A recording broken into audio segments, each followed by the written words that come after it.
یہ بابتا ہمارا تفصیلات دے گئے کراچی سے علی بخش بلوچ. جی علی بخش بتائیے گا کہ کیا تفصیلات ہیں اور یہ افسوسناک واقعہ کہاں پیش ہے؟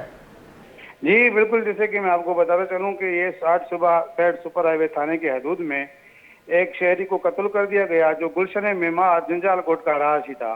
صبح 7 بجے اپنے گھر سے ڈیوٹی پر جا رہا تھا جس کو جمالی پل کے قریب نامعلوم افرادوں نے فائرنگ کر کے قتل کر دیا.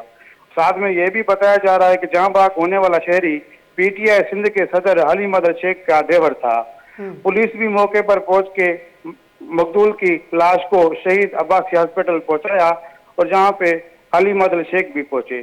علی مدل شیخ کا اپنے بیان میں کہنا تھا کہ اس کو ہم سیاسی رنگ نہیں دیں گے، جو اس کی حقیقی قاتل ہیں انہوں کو گرفتار کیا جائے. جی جی، اس حوالے سے پولیس کا کیا کہنا ہے اور ابتدائی تحقیقات میں کیا سامنے آیا؟ پولیس کا یہی موقف ہے کہ مزید جو ہے نا انویسٹیگیشن کی جا رہی ہے، ابھی تک کوئی تصدیق نہیں ہوئی اور لاش کو قانونی کارروائی کے بعد وارثوں کے حوالے کیا جائے گا. جی بعض منتوار محکمہ امرداری کنگا علی ہائی گشگین کے جمالی پل نزدیک کا ناشنا سے مردمانی تیر گواریا علی مادل شیخ کے ڈرائیور جنک بتا.